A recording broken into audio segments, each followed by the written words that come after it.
The first sign that something was wrong was not the email. It was the silence.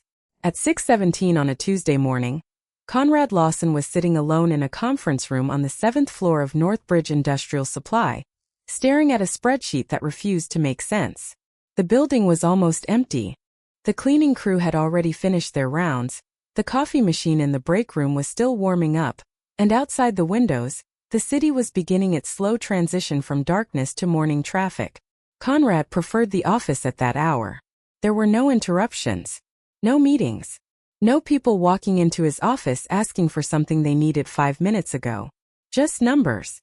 Numbers were easier than people. For 24 years, Conrad had worked in industrial procurement, and he had learned one important lesson. Numbers rarely lied, but people often misunderstood them. The spreadsheet on his screen showed a projected shortage of replacement hydraulic components for one of Northbridge's largest customers. If the forecast was correct, the company would run short in 6 weeks. If the forecast was wrong, they would spend nearly $2 million buying inventory they did not need. Conrad leaned back in his chair. He rubbed his eyes and looked at the figures again. 6 weeks. He knew exactly what that meant. Northbridge supplied maintenance parts and heavy industrial equipment to construction contractors, municipal infrastructure companies, and several large manufacturing plants throughout the Midwest. Their customers did not care about quarterly presentations or procurement strategies. They cared about one thing: whether a machine that was worth $500,000 could keep running on Monday morning. If Northbridge failed to provide the part, the customer's equipment stopped. If the equipment stopped, crews stood around waiting. And when crews stood around waiting, somebody lost money every hour. Conrad had built his career around preventing that from happening.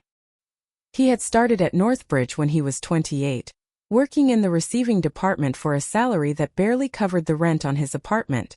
His first job had been simple: check shipments, match invoices, count parts, report discrepancies. It was not glamorous work, but Conrad had always believed that if you understood how a company actually operated, you could eventually understand how to improve it. So he learned. He learned the difference between suppliers who promised everything and delivered nothing, and suppliers who gave realistic dates and quietly met them. He learned which manufacturers had quality control problems before those problems became public. He learned that a supplier offering a 10% discount could cost a company far more than a supplier charging full price if the cheaper supplier shipped defective components. And he learned something even more important. A procurement department was not really buying things. It was buying reliability. By the time Conrad became director of strategic procurement, he could look at a supplier's production schedule and identify potential problems before most people in the company even knew there was an order. That was why the spreadsheet bothered him. The shortage wasn't caused by increased demand. It was caused by a decision made 3 months earlier. A decision Conrad had warned against. He opened an old email and read it again. The message was from his supervisor, Daniel Mercer, the company's recently appointed chief operating officer. Daniel was 41, polished, ambitious, and very good at presenting himself as the smartest person in the room. He had joined Northbridge 18 months earlier after working for a large consulting firm. Daniel liked phrases such as operational leverage, supplier consolidation, and margin optimization. Conrad had no problem with any of those concepts. What he had a problem with was applying them without understanding the business. 3 months earlier, Daniel had ordered Conrad's department to reduce the number of active suppliers. "We have too many vendors," Daniel had said during a Monday morning meeting. "We're paying for unnecessary complexity." Conrad had asked which suppliers Daniel wanted removed. Daniel had opened a presentation. 32 suppliers appeared on the screen. "We can get this down to 12. Conrad had studied the list. "Some of these suppliers make specialized components. We can consolidate." "Not all of them." "Why not?" "Because there aren't 12 suppliers who make those parts." Daniel had smiled. Not an angry smile. A patient one. The kind of smile people used when they believed they were explaining something obvious to someone who simply hadn't understood it yet. "Conrad, that's exactly the kind of thinking we're trying to eliminate." Conrad remembered looking around the conference room that morning. 3 procurement managers were sitting beside him. Nobody said anything. So Conrad had asked another question. What happens if one of the remaining suppliers can't deliver? We'll have alternatives. Do we? Daniel had paused. That's your department's job to figure out. That conversation had ended with Daniel approving a supplier consolidation plan that Conrad considered dangerous. One of the suppliers removed from the preferred list was a small manufacturer in Wisconsin called Belmore Components. Belmore was not cheap. They were not large. They did not have an impressive corporate office or a sophisticated sales department. But they had supplied Northbridge for 17 years. And when a major supplier had failed during a winter storm 5 years earlier, Belmore had kept Northbridge's customers running. Conrad remembered that clearly. He had personally driven through a snowstorm to pick up emergency parts from their facility. That was the kind of relationship Daniel considered inefficient. Conrad considered it insurance. Now, 3 months later, the numbers were showing him the consequence. He printed the forecast. Then he printed the supplier history. Then he printed the inventory report. He placed all 3 documents on the conference table. At 6:42, he began writing notes in the margin. At 7:05, he had a solution. It wasn't perfect. Nothing in procurement was perfect. But it was workable. Northbridge needed to reinstate Belmore as a secondary supplier immediately. They would pay slightly more per unit, but they could secure enough inventory to cover the projected shortage. At the same time, Conrad could renegotiate delivery schedules with 2 existing suppliers and delay several non-critical purchases. The total additional cost would be approximately $186,000. That sounded like a lot. But a single day of downtime for Northbridge's largest customer could cost more than that. Conrad gathered his papers. At 7:18, he walked toward Daniel's office. Daniel arrived at 7:30 every morning. Conrad knew because Daniel had told everyone repeatedly that he believed successful executives should start their day before everyone else. The irony was that Daniel rarely did anything before 8. Conrad knocked at 7:31. "Come in." Daniel was already sitting behind his desk, looking at his phone. "Morning. Morning." Conrad put the documents down. "We have a supply issue." Daniel glanced at the first page. "What kind?" "Hydraulic control assemblies. We're likely to have a shortage in about 6 weeks." "Likely?" "I'd put the probability at 70 to 80%. Daniel leaned back. "And what's your recommendation?" "Reinstate Belmore as a secondary supplier." Daniel's expression changed immediately. "No. You haven't seen the numbers. I know Belmore. We've worked with them for 17 years. And we've spent the last 3 months reducing supplier complexity. That strategy creates a risk here." Daniel tapped the paper with one finger. "How much?" "Approximately $186,000 above our current projected procurement cost."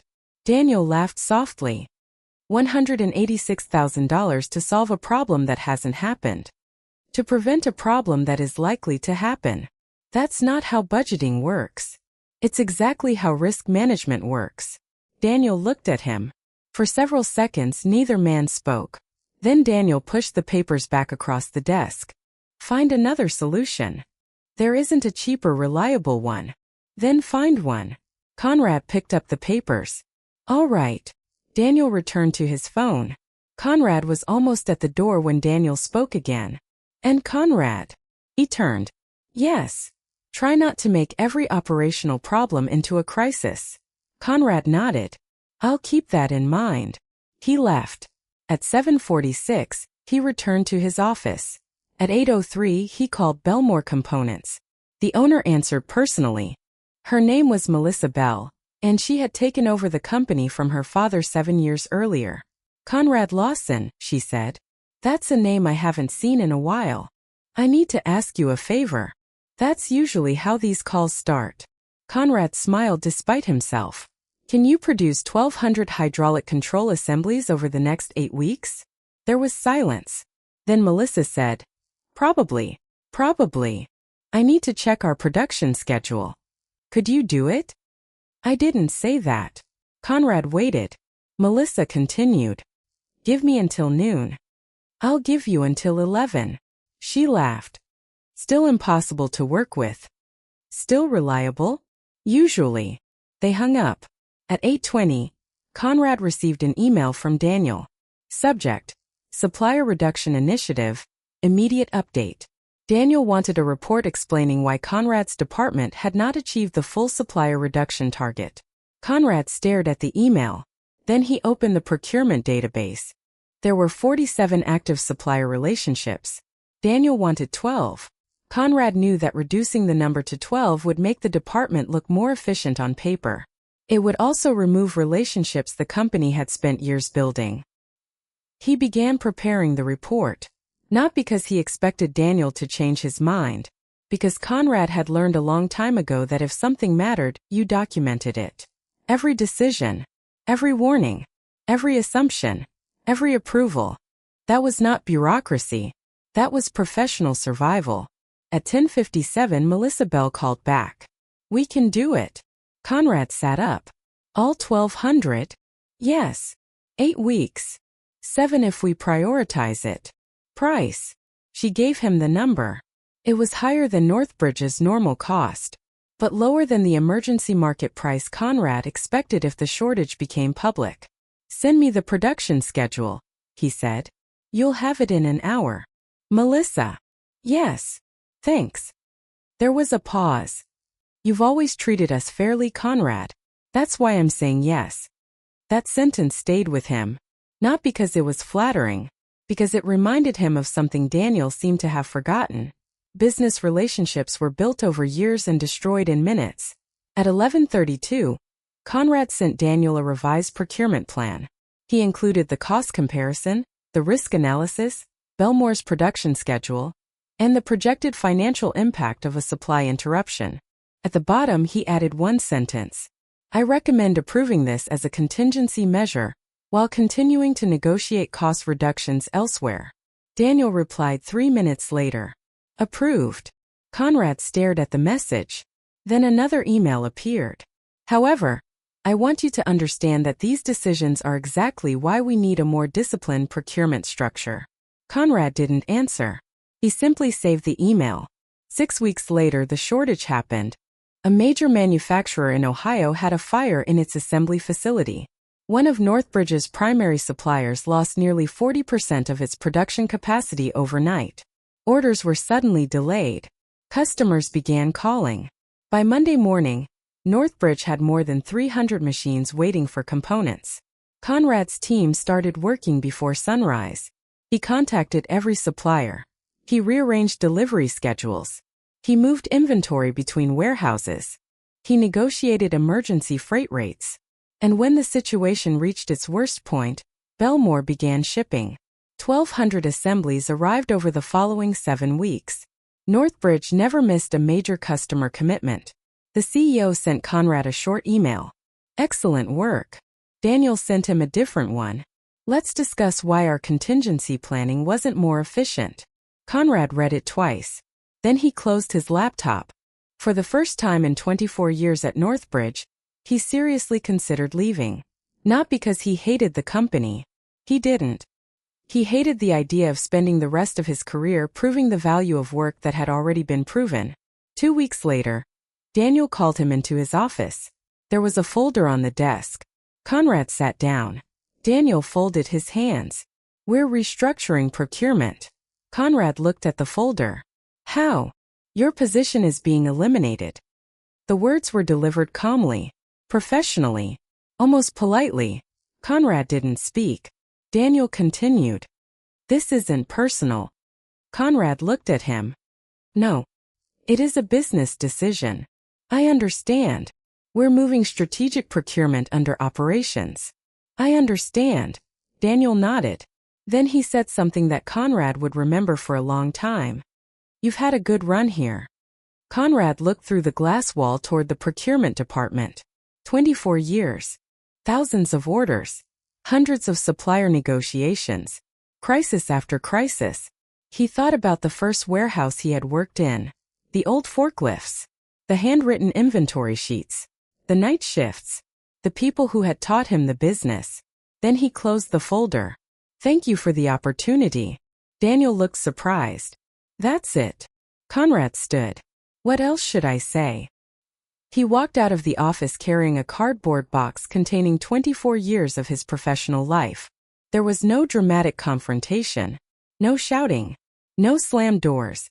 Just an older man walking through a familiar office while younger employees pretended not to watch. When he reached his desk, his assistant Rachel stood up. "Conrad." He smiled. "It's okay." She lowered her voice. "Are you really leaving?" "I guess so. But they need you." Conrad looked around the department. For once, he didn't try to correct anyone. They'll figure it out. At 5:14 that afternoon, Conrad Lawson walked out of Northbridge Industrial Supply for the last time. He had no new job, no guaranteed income, no plan beyond updating his resume the next morning. But as he reached his car, his phone rang. It was Melissa Bell from Belmore Components. "Conrad." "Yes. I heard." He stopped. "Heard what?" "Northbridge let you go." Conrad looked back at the building. "News travels fast." "It does in this industry." She paused. Then she said, "There's something I want to talk to you about." Conrad waited. "Something that might change what you do next." Conrad sat in his car for several minutes before starting the engine. The parking lot was almost empty now. A few lights were still burning inside Northbridge, including the ones on the 7th floor where he had spent most of the last decade. He looked at the building through the windshield. 24 years. It was strange how quickly a place could become unfamiliar once you knew you were never going back. His phone rang again. "Melissa." Conrad answered. "Where are you?" "In the parking lot." "Don't drive home yet." He almost laughed. "Why?" "Because I want to meet you. Tonight." "Tonight." Conrad checked the time. 5:27. "Where?" "The diner across from Belmore." He knew the place. A small family restaurant where truck drivers, factory workers, and local contractors ate breakfast at all hours. "All right. I'll see you in 20 minutes. They hung up. Conrad started the car. He didn't know what Melissa wanted. He assumed she was going to offer him a position, maybe a consulting arrangement, maybe temporary work. He wasn't expecting much. At 52, Conrad had become realistic about the employment market. Companies said they wanted experience. What they usually wanted was experience without the salary that came with it. Younger managers were cheaper. They were also easier to impress with titles. Conrad drove toward the diner. On the way, he stopped at a gas station and bought coffee. He didn't need it. He just needed something to do with his hands. When he arrived, Melissa was already sitting in a booth near the window. She stood when he approached. She was in her late 40s, wearing a dark jacket over a work shirt. There was nothing corporate about her. She looked like someone who had spent the afternoon walking through a manufacturing facility. "How are you doing?" Conrad sat down. Honestly, not great." Melissa nodded. "Good." He looked at her. "Good. Yes. If you told me you were thrilled, I'd think you were in shock." Conrad smiled. "Fair enough." A waitress brought him coffee. Melissa waited until she walked away. "Northbridge made a mistake." "I've heard that before." "I'm serious." "So am I." She leaned forward. "You know why I agreed to that emergency order?" "Because you had capacity." "No."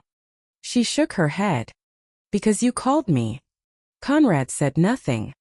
When Northbridge's purchasing department first contacted us after the supplier fire, they wanted everything immediately. They wanted us to increase production, reduce the price, absorb the freight, and guarantee delivery. That sounds like Northbridge. I told them no. Conrad raised an eyebrow. "Then you called." "I remember. You didn't ask us to do something impossible. You asked what we could actually do." Conrad looked down at his coffee. "That's procurement." "No," Melissa said. "That's leadership." The word made him uncomfortable. He had never considered himself a leader. He had always thought of himself as the person who knew how things worked. Melissa reached into her bag and pulled out a folder. She put it on the table. "I've been thinking about expanding Belmore." Conrad opened the folder. Inside were financial statements, production forecasts, customer inquiries, and a preliminary 5-year plan. "This is a lot." "I know. You've been planning this?" For 2 years. Why didn't you tell me? Because 2 years ago we weren't ready. She pointed to one page. We currently produce about 800,000 components a year. Conrad studied the numbers. You could increase that to about 1.4 million without changing the building. With additional shifts? Yes. But that's not the problem. What is? Customers. Conrad looked up. Melissa continued. We have companies asking for long-term supply agreements. Large companies. More than we can handle through our current sales operation. How many? 7 serious prospects. Annual value? Approximately $40 million combined. Conrad whistled quietly. That's significant. It is. Then what's stopping you? Melissa smiled. Me. Conrad waited. I know how to manufacture these components. I know quality control. I know our employees. I know our suppliers. She tapped the folder. I don't know how to build a professional procurement and commercial operation around that growth. Conrad understood immediately. You want me to consult? No. He looked at her. What then? I want you to build it. Conrad leaned back. Build what? Belmore's commercial operations. She slid another document across the table. A proposed organizational structure. Director of Commercial Operations. Procurement. Supplier management. Contract negotiation. Customer accounts. Forecasting. Inventory planning. Conrad read the headings. You're offering me a job. I'm offering you the opportunity to create a department from scratch. That's different. I know. How many people? Initially? 4. Budget? We can afford to invest about $800,000 in the first year. Conrad looked at her. 800,000? Systems, salaries, inventory planning, contract support, everything. He closed the folder. This is a manufacturing company, Melissa. Not a consulting firm. I know. You need someone who understands manufacturing. That's why you're sitting here. Conrad was quiet. Melissa looked out the window. My father built Belmore by knowing every customer personally. He could walk into a plant and know which machine they were using, what was breaking, and who the maintenance supervisor was. She smiled. But he couldn't build a system that worked without him. That's the problem. Exactly. Conrad understood. This wasn't really about getting a job. Melissa was trying to prevent Belmore from becoming dependent on one person.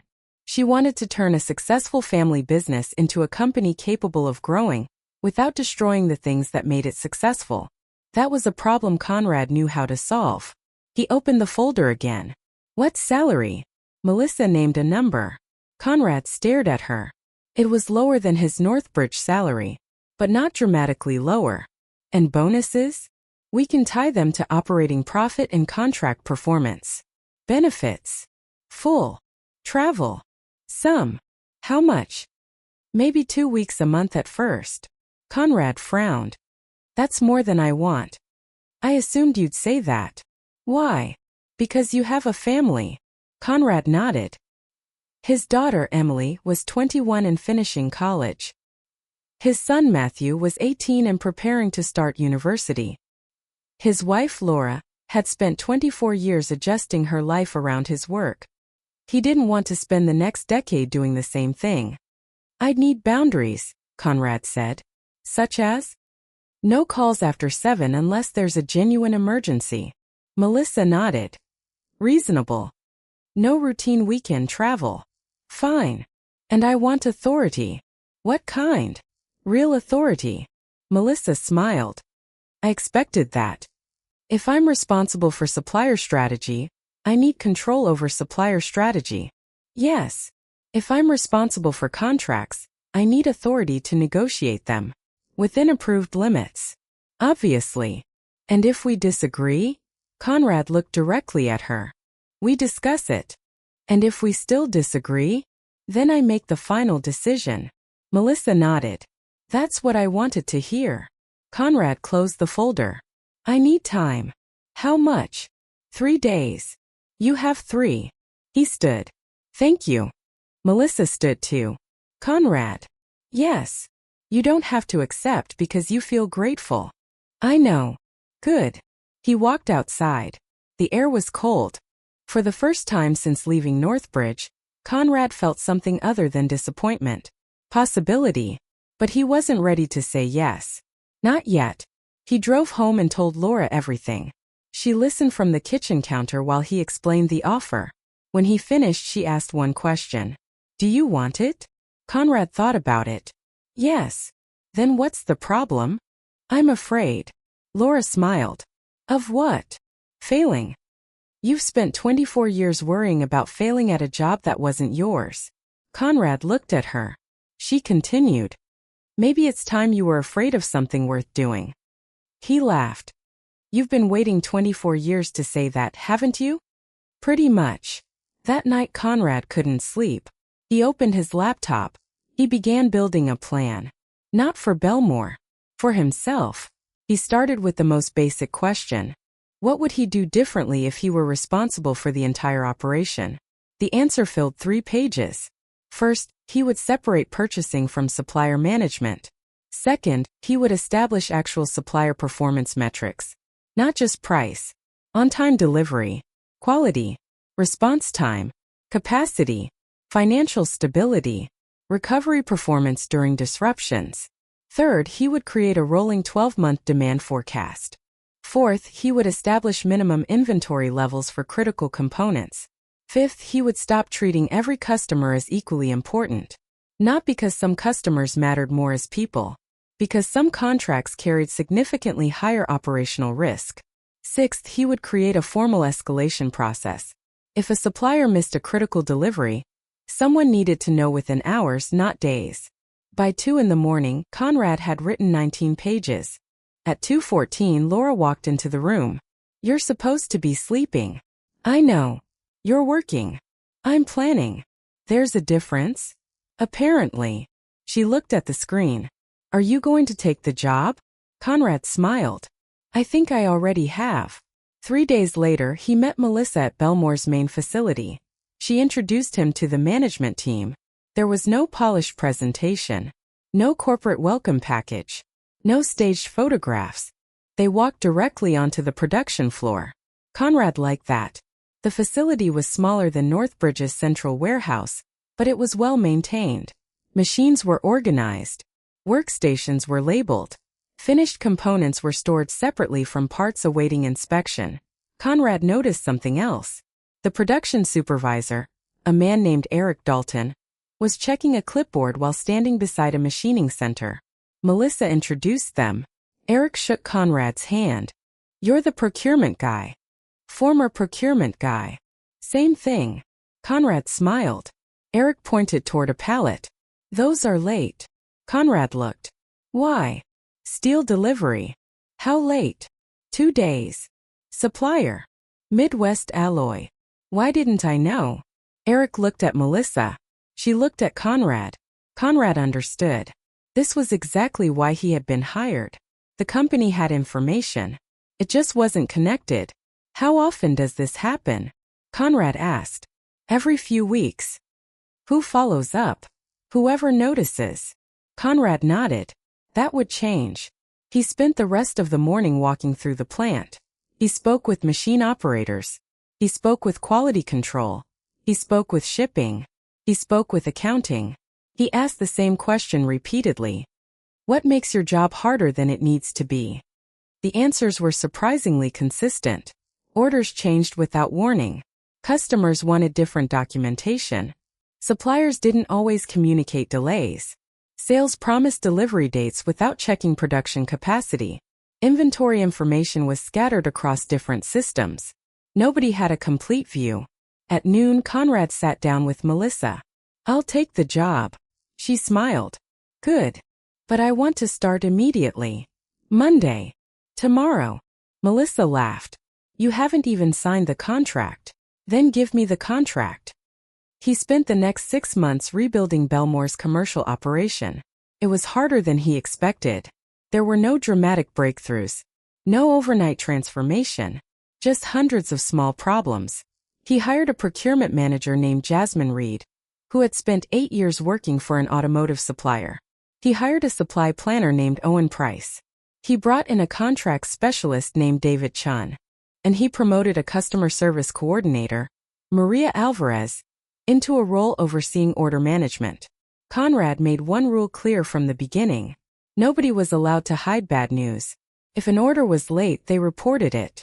If a supplier was struggling, they reported it. If Belmore made a mistake, they reported it.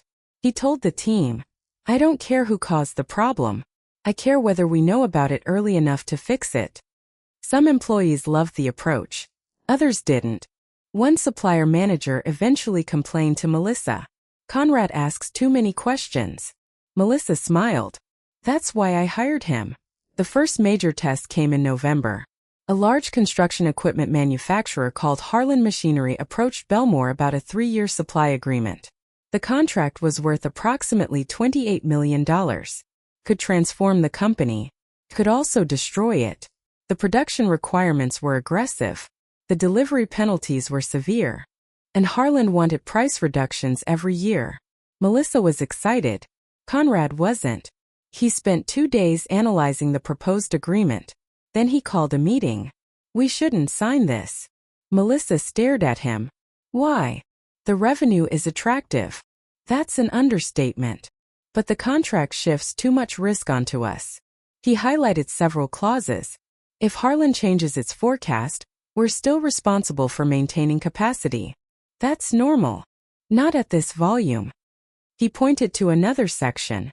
"These penalties apply even if their forecast is wrong." Melissa frowned. "And this? Minimum inventory requirement. How bad?" "About $3. $2 million in working capital." The room went quiet. Melissa looked at the contract. "What do you recommend?"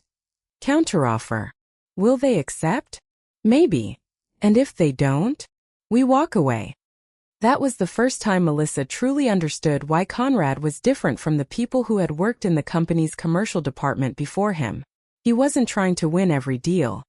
He was trying to make sure Belmore survived the deals it won. The negotiations lasted 7 weeks. Harlan rejected the first proposal. Then the second. The third time, Conrad changed the structure entirely.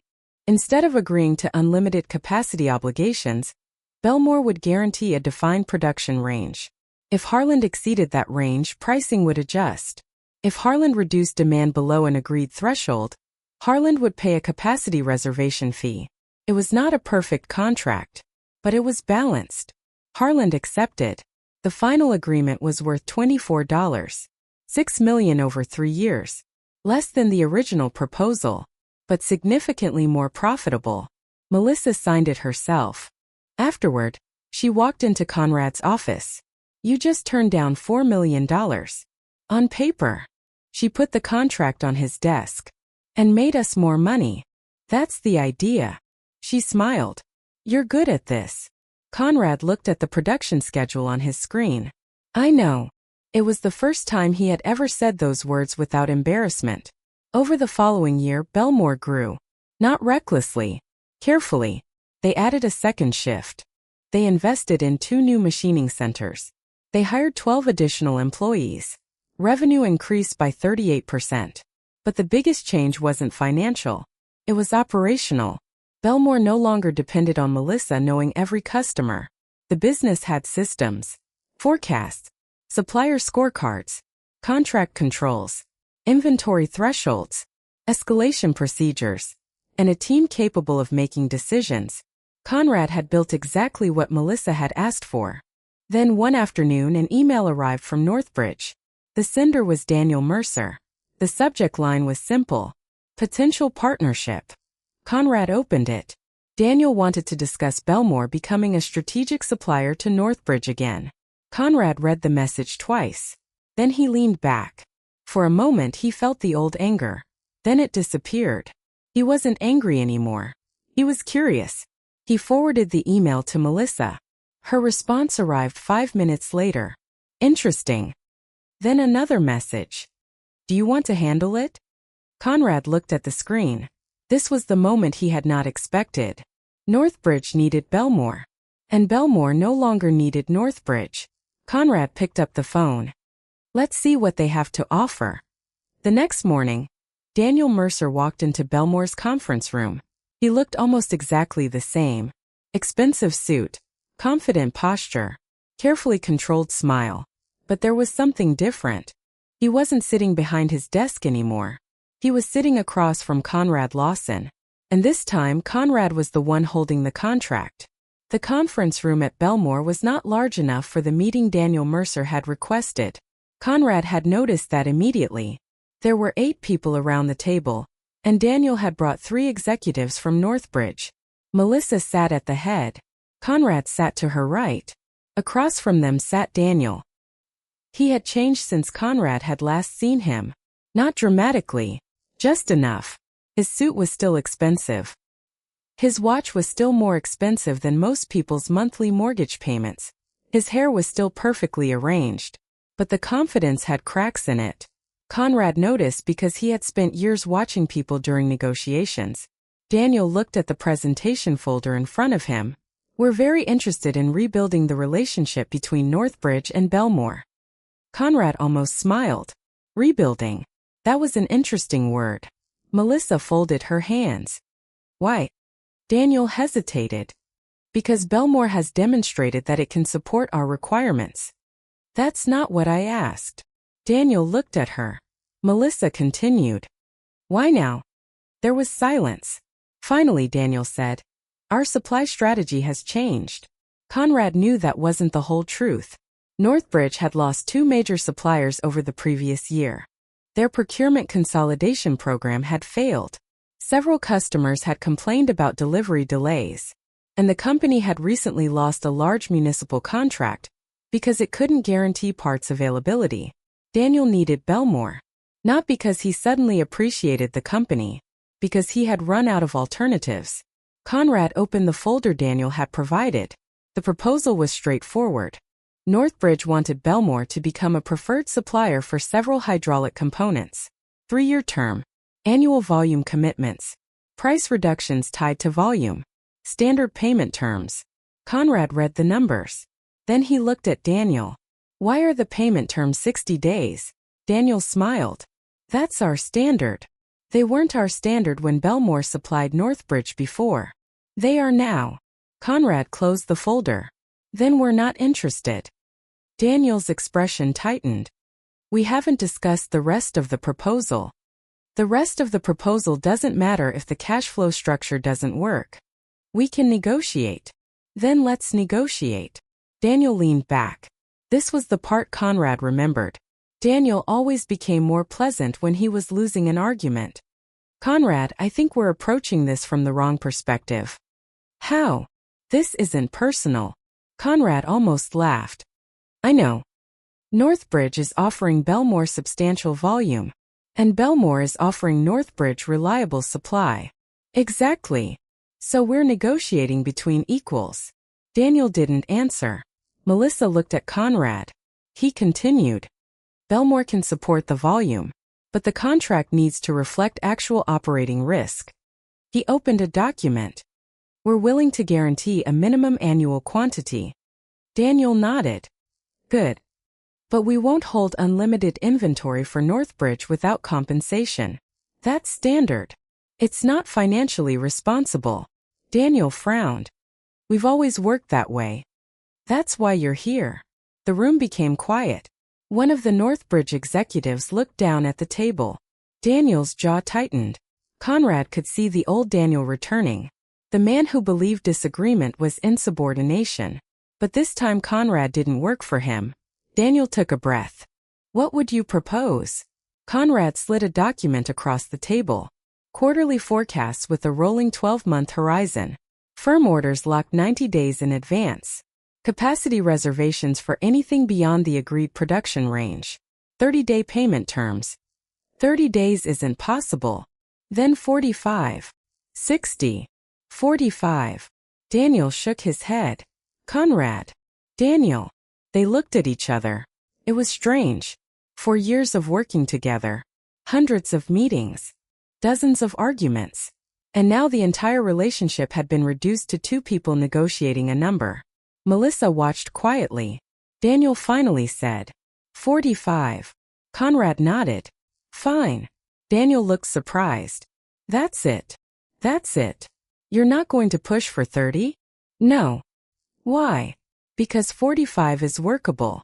That was the difference between experience and ego. Conrad had learned that a negotiation wasn't about winning every point. It was about creating an agreement both sides could actually live with. The meeting lasted 2 hours. By the end, they had agreed on the basic framework. But the contract still needed legal review. And there was one issue they couldn't resolve. Northbridge wanted the right to terminate the agreement with 30 days' notice. Conrad refused. If you want guaranteed capacity, you need to give us guaranteed commitment. Daniel frowned. What if market conditions change? Then we can renegotiate. What if demand falls? Then the contract should contain a minimum purchase obligation. That's too restrictive. It's fair. Daniel stared at him. You've become very different. Conrad smiled. I've always been like this. No. Daniel shook his head. You weren't. Conrad didn't respond. 'Cause Daniel was right. He hadn't always been like this. At Northbridge, Conrad had spent years choosing caution over confrontation. He had known when decisions were wrong. He had documented them. He had warned people. But when senior management ignored him, he had usually accepted it. He had told himself he was being practical. He had a mortgage, a family, responsibilities. He couldn't afford to be unemployed. What he hadn't realized was that fear had slowly become a habit. Losing his job had broken that habit. And once it was broken, he couldn't rebuild it. The meeting ended without a signed contract. Daniel stood. We'll review the revisions. Conrad stood too. Send them through. Daniel extended his hand. Conrad shook it. Good seeing you. You too. Daniel walked out. Melissa waited until the door closed. How did that feel? Conrad sat down. Strange. Good strange or bad strange? Good. Melissa smiled. Then we're making progress. The next 3 weeks were spent negotiating the final agreement. Northbridge pushed back on pricing. Belmore pushed back on inventory obligations. Northbridge's legal team proposed language that would have exposed Belmore to unlimited liability for delivery delays. Conrad rejected it. Belmore's lawyer suggested an aggressive counterproposal. Conrad rejected that too. He wanted something sustainable. The final contract was 38 pages. It included defined service levels, realistic delivery windows, inventory responsibilities, quality standards, dispute procedures, and clear termination conditions. The agreement was worth $19 million over 3 years. Belmore would make a healthy margin. Northbridge would receive reliable supply. Neither side got everything it wanted. That was why Conrad considered it a good contract. When the final version arrived, Melissa signed it. Daniel signed it the following morning. The deal was done. But Conrad knew the real test would begin after the signatures. Contracts were easy. Performance was harder. 3 months into the agreement, Northbridge placed an order that exceeded its forecast by 30%. Conrad's team flagged it immediately. The production department could handle the first month. After that, capacity would become a problem. Conrad called Daniel. We need to talk about the new order. What's wrong with it? You're asking for more than the agreed capacity range. We have a major customer emergency. I understand. Then help us. We can. Daniel sounded relieved. Good. But there's a capacity reservation fee. Silence. Conrad. It's in the contract. I know. Then you know what happens next. Daniel sighed. How much? Conrad gave him the figure. Daniel wasn't happy, but he accepted. Belmore increased production. They hired temporary workers. They rearranged the production schedule. And they delivered. The customer never knew there had been a crisis. That was how Conrad believed good operations should work. If customers noticed the problem, you had probably noticed it too late. 6 months into the contract, Belmore's revenue had increased again. Melissa called Conrad into her office. We have another opportunity. He sat down. How big? Very. She handed him a proposal. It was from Norfield Infrastructure, a national construction company. Potential contract value: $42 million over 5 years. Conrad read the first page, then the second, then the third. He stopped. Where did you get this? They contacted us. Why? They heard about Harland. Good. Very good. Conrad kept reading. Who negotiated the initial terms? No one. Melissa smiled. I told them you would review it. Conrad shook his head. You really enjoy giving me problems. You're getting paid for them. He continued reading. The contract was attractive, but it had serious weaknesses. Norfield wanted fixed pricing for 5 years. That was dangerous. Raw material costs could change significantly. Energy costs could change. Labor costs could change. Conrad marked the relevant clauses. He spent the next 2 weeks building a financial model. He ran 3 scenarios. Best case, expected case, worst case. The worst case scenario was ugly. If steel prices increased by 12% and labor costs rose by 8%, Belmore could lose almost all of its margin. If the increase continued for more than 2 years, the contract could become unprofitable. Conrad presented the findings to Melissa. We shouldn't sign this as written. She nodded. What do you want? Price adjustment mechanisms. Norfield won't like that. They don't have to like it. What if they refuse? Then we don't sign. Melissa smiled. You're becoming predictable. I prefer reliable. The negotiations began. Norfield's procurement director, James Whitaker, was experienced. He wasn't like Daniel. He didn't use arrogance as a substitute for knowledge. He knew manufacturing. He knew contracts. He understood leverage. The first meeting lasted 3 hours. James rejected Conrad's proposed pricing formula. Conrad rejected Norfield's fixed price structure. They ended the meeting without agreement. The second meeting went the same way. The third meeting was different. James arrived with new numbers.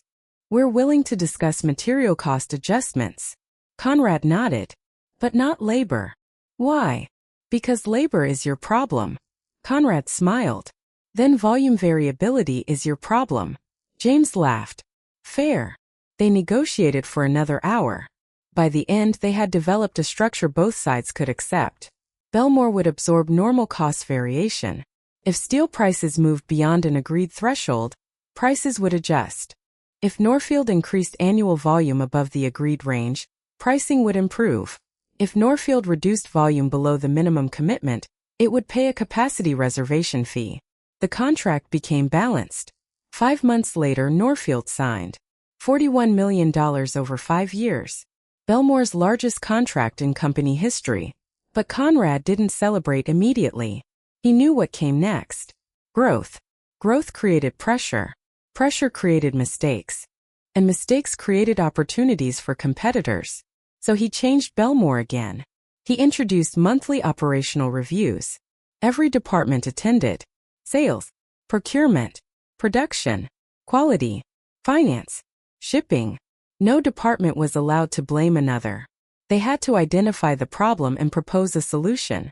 At one meeting, the production manager complained that sales kept promising delivery dates without checking capacity. The sales director argued that production was too slow to respond. Conrad listened. Then he asked, how long does it take to get a confirmed production date? Sometimes 2 days. Why? Because we need to check 3 schedules. Conrad looked around the room. Then that's the problem.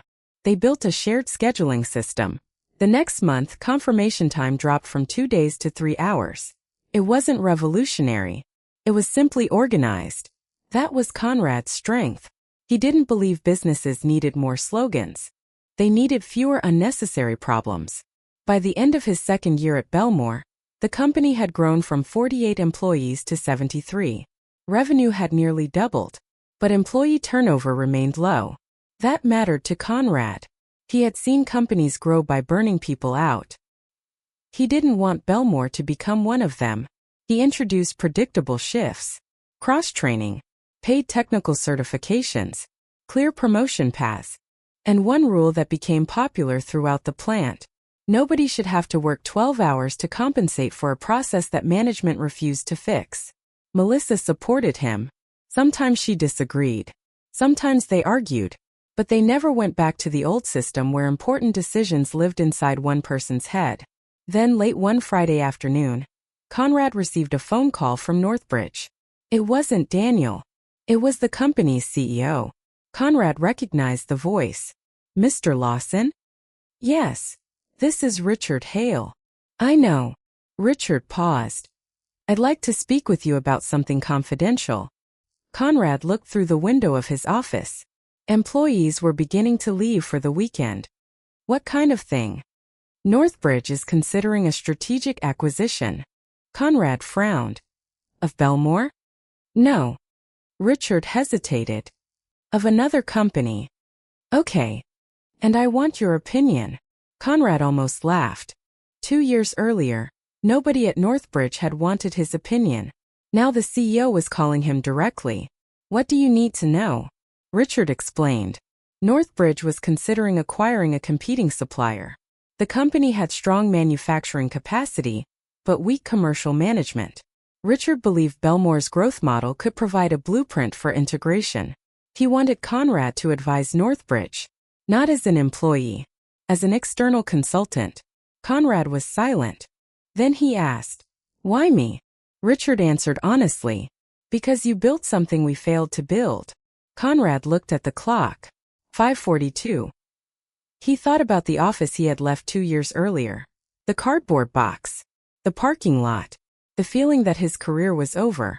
Then he looked at the Belmore production floor. Machines were running. Employees were finishing orders. A shipment was being prepared for Monday. Everything worked. Not because Conrad was there. Because he had built a system that worked without him. That was the achievement he was proudest of. "I'll consider it," he said. Richard thanked him and hung up. 5 minutes later, Melissa walked into his office. "Who was that?" "Richard Hale." Her eyebrows rose. "Northbridge?" "Yes." "What did he want?" Conrad told her. Melissa listened. Then she smiled. "Are you going to do it?" "I don't know." "Why not?" Conrad looked out at the factory. "Because I don't want to spend the rest of my life proving that I was right." Melissa leaned against the door. "Maybe you don't have to." "What do you mean?" "Maybe you just help them get better." Conrad considered that. It was an uncomfortable idea. Not revenge. Not vindication. Just knowledge. He had spent years learning what happened when companies ignored operational reality. Maybe he could help another company avoid the same mistakes. But there was another reason he hesitated. His work had become something different. At Northbridge, he had been valuable because he could solve problems. At Belmore, he had become responsible for building an organization. Those were different things. And Conrad had begun to understand which one he preferred. On Monday morning, he gave Richard his answer. "Yes." But he added one condition. "I won't work for Northbridge." Richard laughed. "I didn't ask you to." "Good. I want you to advise us for 6 months. Then we have a deal." The consulting project began quietly. Conrad reviewed the acquisition target. He interviewed managers. He examined supplier contracts. He analyzed inventory. He reviewed customer commitments. Within 2 weeks, he found the biggest problem. The company was profitable, but its profitability was misleading. They were carrying too much inventory. Several major customers were consistently paying late. Their sales team was promising delivery dates without production approval. And their procurement department had negotiated low unit prices with suppliers who had terrible delivery performance. Conrad prepared a report. He presented it to Northbridge's executive team. The room was silent when he finished. Richard looked at the other executives, then back at Conrad. How long would it take to fix? About 12 months. Cost? Approximately $2. 4 million. And savings? Between 6 and 9 million annually. Richard nodded. Can you lead the implementation? Conrad thought about it. Then he shook his head. No. Richard looked surprised. Why? Because Belmore is my company now. Richard smiled. I understand. That was the moment Conrad realized how much had changed. 2 years earlier, Northbridge had decided he was no longer necessary. Now they were asking him to save a company, and he was turning them down. Not because he was bitter, because he had somewhere better to be. A week later, Daniel Mercer called. Conrad almost didn't answer. He did. Hello. Conrad. Daniel. I heard you advised Richard. I did. You've done well. Thank you. There was an awkward silence. Then Daniel said, I owe you an apology. Conrad didn't expect that. For what? For the way we handled your departure. Conrad looked at the production floor. That's true. Daniel exhaled. I was under pressure. I understand. I thought I was doing what was best for the company. I believe you. But I was wrong. Conrad was quiet. Daniel continued. You were one of the best people we had. Conrad smiled slightly. I know. Another silence. Then Daniel laughed. You're different. Yes. Good for you. They ended the call. Conrad put his phone down. He didn't feel victorious. He felt finished. That was better. The past no longer needed anything from him. But the next chapter was already beginning. Because 2 weeks later, Melissa called an emergency meeting. There had been a problem with one of Belmore's largest suppliers. A critical raw material was suddenly unavailable. The supplier had gone into financial distress. Production could be affected within 10 days. Everyone in the conference room looked at Conrad. He looked at the numbers, then at the supplier report, then at the production schedule. We have a problem, he said. Melissa nodded. Can we fix it? Conrad stood. Yes. He picked up the phone. Let's get to work. This time he wasn't trying to save his job. He was protecting something he had helped build. And that made all the difference. The supplier's name was Mercer Steel. Not related to Daniel. At least Conrad hoped not. The company had supplied Belmore for almost 11 years, providing specialized steel used in several of its most important components. The first call came from Owen Price in supply planning. Conrad, we have a problem. How serious? Serious enough that I'm calling you before breakfast. Conrad looked at the clock. 6:08 a.m. Go ahead. Mercer Steel missed yesterday's shipment. Reason? They're not answering. Conrad sat up. How many days of inventory? 9. Production requirements? 11. Then we have 2 days of exposure. That's what I thought. Conrad was already getting dressed. Call the production floor. Tell Eric to freeze non-critical production. Done. Call Jasmine. Already did. Good. I'm on my way. At 6:41, Conrad walked onto the Belmore production floor. The plant was already running. Machines hummed. Forklifts moved between storage areas. Employees were arriving for the morning shift. Nothing looked wrong. That was what made supply disruptions dangerous. The problem was usually invisible until it became impossible to ignore. Conrad went straight to the planning office. Jasmine was there with 3 screens open. What's the situation? She turned toward him. Mercer Steel missed 2 shipments. 2. Yesterday and this morning. Any response? No. Conrad looked at Owen. Financial information? Owen handed him a folder. Bad. How bad? They missed payments to 2 other suppliers. Conrad nodded. Then this isn't a transportation problem. No. It's a company problem. Jasmine opened another report. They may be shutting down. Any confirmation? Nothing official. Conrad looked at the production schedule. We have 9 days. 11. Not if the current order mix continues. Owen nodded. That's why I called. Conrad pulled a chair closer. All right. We do this in 3 stages. Jasmine opened a blank document. Stage 1, protect production. Stage 2, secure alternative supply. Stage 3, understand why our system didn't identify the risk earlier. Owen nodded. Who's our best alternative? Jasmine answered. Granite metals. Capacity. About 60% of what we need. Lead time. 14 days. Too long. Unless we pay for expedited production. How much? About $180,000. Conrad didn't hesitate. Get the quote. Jasmine started typing. Second option. Lakeview Steel. Quality. Good. Capacity. Enough. Lead time. 20 days. Too slow. What about importing? Conrad shook his head. Not for this material. Customs and freight would eat the remaining inventory. Owen looked at him. Then granite. Probably. But $180,000? Conrad nodded. If production stops, the costs will be higher. He stood. Call them. The next 6 hours were a blur. Granite Metals agreed to increase production.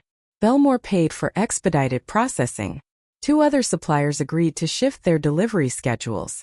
Production was reorganized around available material. A few lower priority orders were delayed. Customers were notified before they could discover the delays themselves. That last part was important. Conrad had learned that customers could tolerate bad news. What they couldn't tolerate was surprise. By the end of the day, Belmore had reduced its exposure from 11 days to 3. Not solved, but controlled. At 4:30, Melissa walked into Conrad's office. How bad? We'll be fine. She sat down.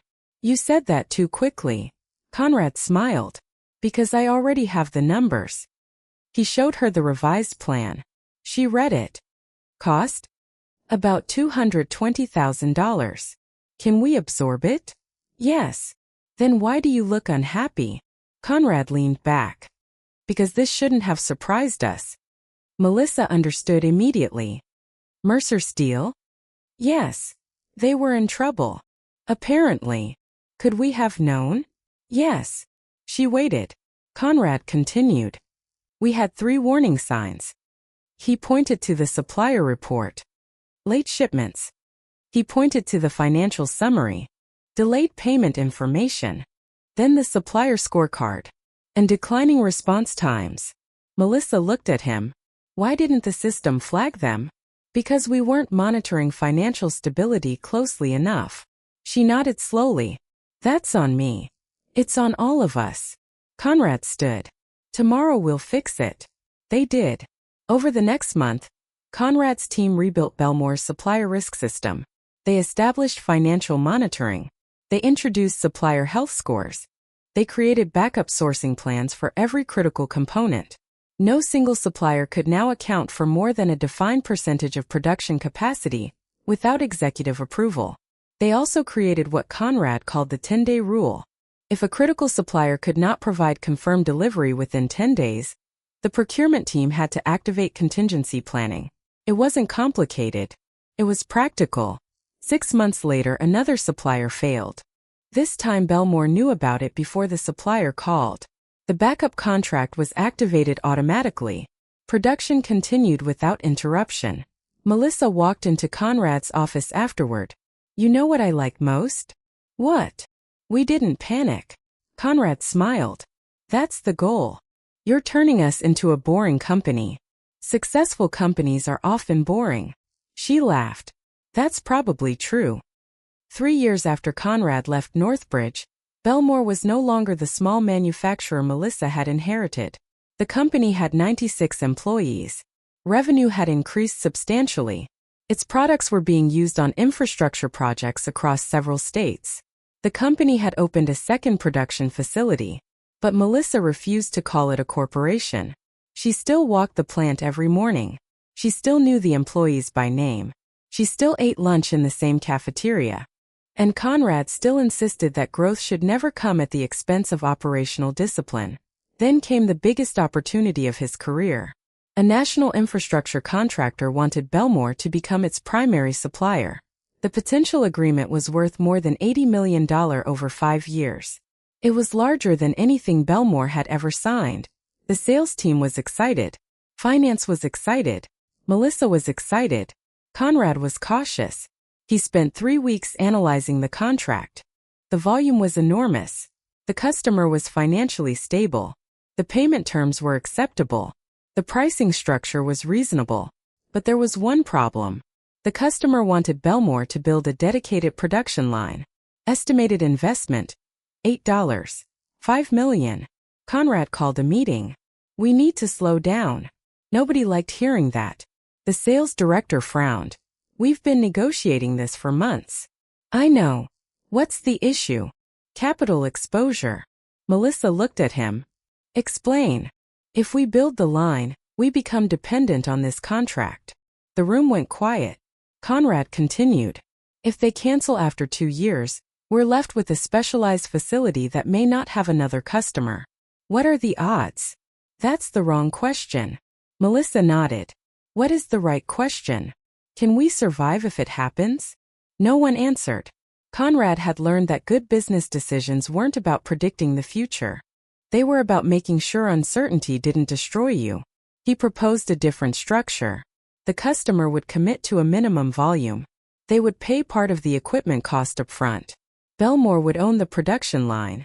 If the contract ended early for reasons unrelated to Belmore's performance, the customer would pay a termination fee sufficient to cover the remaining investment. The customer's procurement team hated the proposal, but Conrad didn't move. The negotiations lasted 4 months. Eventually they agreed. The contract was signed. Belmore invested $5 million. The customer contributed $3 million upfront. The production line opened 11 months later. It became the most productive facility in the company. 3 years later, that single contract had generated more than $100 million in revenue. And Belmore had never missed a delivery. By then, Conrad was 57. His children were adults. Emily had become a civil engineer. Matthew was working in software development. Laura had finally stopped asking Conrad whether he was coming home late. Because most nights he wasn't. That mattered to him more than the money. He still worked hard. Sometimes 12-hour days were unavoidable. But they were no longer normal. He had built a management team capable of running the business. That had always been his goal. One Friday afternoon, Melissa asked him to come to her office. There was a small box on her desk. Conrad looked at it. What's that? Open it. Inside was a framed photograph. It showed the Belmore factory as it looked when Conrad first arrived. Small. Crowded. A single production building. Then Melissa placed another photograph beside it. The current facility. Much larger. 2 buildings. A new loading area. Modern equipment. More employees. Conrad looked at both photographs. You've been keeping these? Yes. Why? Because you should remember where we started. Conrad smiled. I remember. Melissa sat down. I'm retiring. Conrad looked at her. What? Not tomorrow. She laughed. But within the next 2 years. He nodded slowly. Who takes over? My daughter. Conrad smiled. She'll do well. I think so. Melissa looked at him. And I want you to stay. Conrad understood. You want me to run it? Not exactly. She paused. I want you to become chairman of the operating board. Conrad looked surprised. That's a lot less work. That's the idea. He laughed. You planned this? Of course. What would I actually do? Mentor the management team. Review major investments. Protect the culture. Make sure nobody turns this company into another Northbridge. Conrad looked at her. That's a pretty specific job description. I've known you for years. He smiled. I'll think about it. Melissa pointed at him. Don't take 3 days. He laughed. 2. That evening Conrad went home early. Laura was surprised to see him. You're home. Yes. Is everything okay? Everything is better than okay. He told her about Melissa's retirement. Then he showed her the photographs. Laura studied them. That's what you built. Conrad shook his head. No. She looked at him. We built it. She smiled. That's a better answer. That night, Conrad sat on the back porch. The neighborhood was quiet. He thought about the last few years. He thought about Northbridge. About the morning he discovered the supplier shortage. About Daniel. About the cardboard box. About the parking lot. He thought about the first time Melissa had called him after losing his job. And he thought about the strange truth of it all. Being fired had not made his life better. It had simply forced him to stop living the life he had already outgrown. There was a difference. People sometimes called moments like that a blessing. Conrad didn't. Losing his job had been painful. It had frightened him. It had affected his family. It had forced him to question everything he believed about security. But the real turning point wasn't the firing. It was what he did afterward. He could have spent years complaining about Daniel. He could have tried to prove Northbridge wrong. He could have waited for someone to recognize his value. Instead, he had accepted an opportunity. Then another. Then another.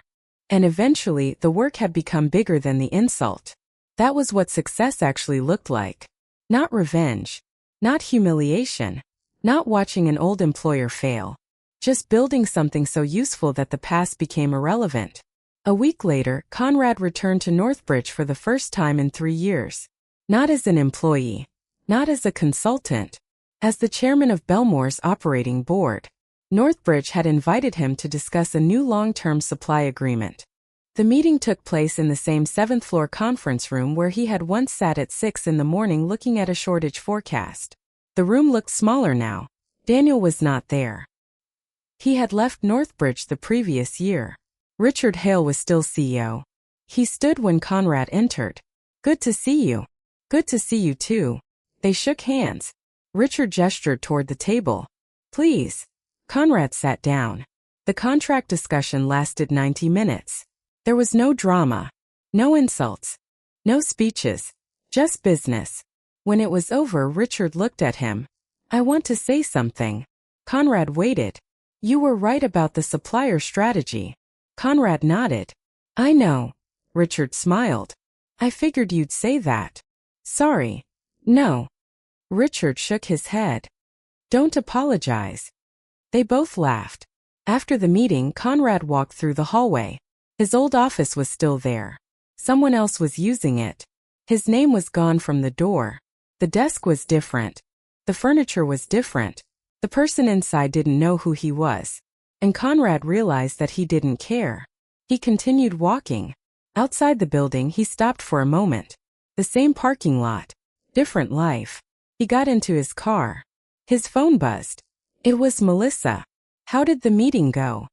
"Good. Deal." "Almost." "Did they behave?" Conrad smiled. "Professionally." "Miracles happen." He started the engine. As he drove away, he thought about the lesson that had taken him more than 20 years to understand. Being good at your job is not the same thing as being valued by the people above you. Sometimes an organization can benefit from your work for years and still decide you are replaceable. That doesn't necessarily mean you're not valuable. It may simply mean you've stayed in the wrong place too long. Conrad had once believed job security came from being indispensable. He no longer believed that. The healthiest career was not one where a company couldn't survive without you. It was one where you developed enough knowledge, judgment, and confidence to know you could survive without the company. That changed everything. Changed how he negotiated. How he managed people. How he treated suppliers. How he treated employees. And most importantly, how he treated himself. Years later, when young managers asked Conrad for career advice, he never told them to work harder. They were already working hard. He told them to learn the business. Understand the numbers. Understand the people. Know what happens when a supplier fails. Know what happens when an employee quits. Know what happens when a customer changes its forecast. And never confuse a low purchase price with a low operating cost. He also told them something else. Document your decisions. They usually laughed. Conrad never did. He had learned that lesson the hard way. On his 61st birthday, Belmore held a small dinner for him. There were no speeches from executives. Instead, employees told stories. A machine operator talked about how Conrad had helped him get technical training. A warehouse supervisor talked about the inventory system Conrad had introduced. A young procurement analyst talked about being encouraged to challenge a senior manager when the numbers didn't make sense. Melissa's daughter thanked him for preparing the company for the next generation. Then Laura stood up. Conrad hadn't known she planned to speak. She looked at the room.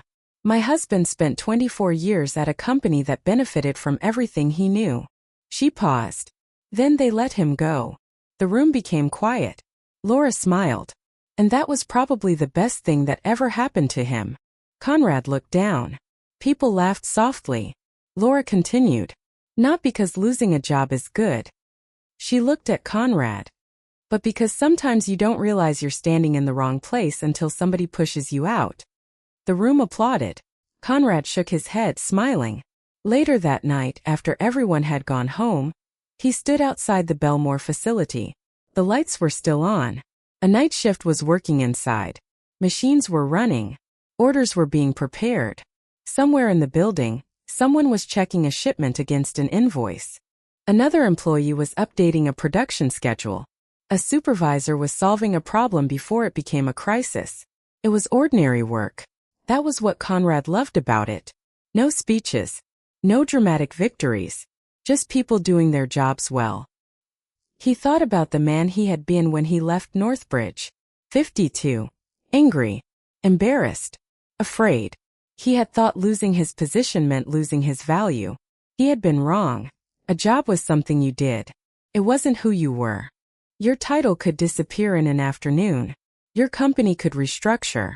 Your department could be eliminated. Your boss could decide someone else was cheaper. But the knowledge you earned remained. The judgment you developed remained. The relationships you built remained.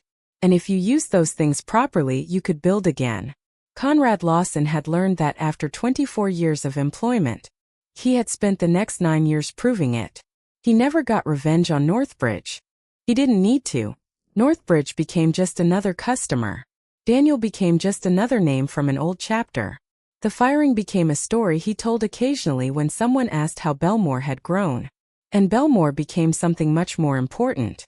A place where people could build careers. A company that treated suppliers as partners instead of numbers. A business that could grow without losing control. A place where Conrad's experience mattered because it was useful, not because it was impressive on a resume. That was the part he valued most. Not the money. Not the title. Not the recognition. The work. Good work. Honest work. Work that solved real problems for real people. And after all those years, Conrad finally understood something simple. The best career isn't necessarily the one that makes you the most important person in the room. It's the one that allows you to leave the room knowing you made it better than you found it. Conrad Lawson had once walked out of Northbridge carrying a cardboard box and believing his professional life was over. 9 years later, he walked out of Belmore's factory carrying nothing. He didn't need to. Everything important was already there. In the people he had trained. In the systems he had built. In the contracts he had negotiated. In the company that could now operate without him. And in the quiet confidence that if tomorrow brought another unexpected problem, he would know what to do. Not because he had all the answers, but because he had learned how to find them. Sometimes life doesn't give you the ending you planned. Sometimes it removes the thing you thought you needed. Sometimes the door closes because you were never supposed to spend the rest of your life in that room. Conrad had spent 24 years believing Northbridge was his security. It wasn't. His security had been inside him all along. His experience. His judgment. His willingness to learn. His ability to work with people. His understanding of how businesses actually function when the presentations are over and somebody needs a machine running by Monday morning. Those things couldn't be canceled with a company card. They couldn't be deleted with an email. And they couldn't be taken away by a manager who had decided Conrad Lawson was no longer useful. They belonged to him. And once he finally understood that, his career stopped being about keeping a job. It became about doing work worth keeping. That was the difference. And in the end, that was the real reason everything changed.